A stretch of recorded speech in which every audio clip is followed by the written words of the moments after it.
So conferences such as this give the opportunity for people to get together who wouldn't normally meet in the course of their work.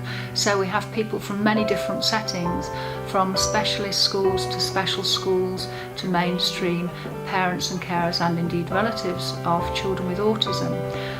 And we hope that over lunchtime they will network one another and build relationships that might last beyond the conference.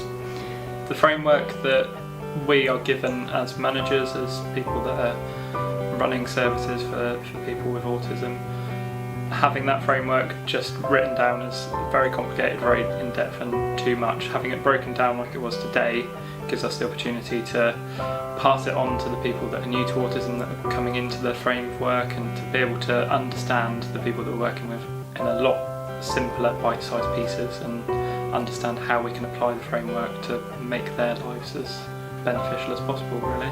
I think sometimes the problem is that these resources are out there, they're available, they are free to download, but people don't always know that they are there and what's in them. And so coming here and talking about them and showing them exactly this is included and this is what you could have is really good. This morning gave me a great opportunity to hear all this new practice and put it into, hear the theory and be able to understand it better from hearing it from the person's mouth as opposed to just reading it. That's the great things about coming to a conference, because not only do you get that opportunity, but then you can also discuss it with other people who've been in that room and may well have got a different take on it. So you can discuss it afterwards in the networking opportunities, which are great to meet with other practitioners and families and stakeholders who have an interest in Autism Wessex. For me as a parent, to keep informed, keep learning, keep coming to conferences and having experience like this, so that I can learn more about how being my role in supporting my son through the next stages. I found from giving my speech today, hopefully it was informative for the people that I was talking to. They could go away, get something from it, and that they would take hope and be inspired from what they've seen. And I think what I'm really impressed with is they've actually asked the children, the families and practitioners what's important. So the frameworks represent answers for them, and it will influence our practice directly, which is so important in this field.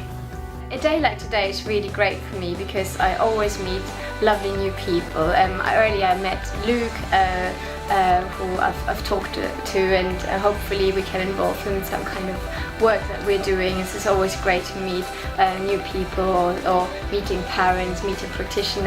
I ran into a speech therapist I used to work with, so it's great. It's a nice, the autism community is a really nice bunch of people.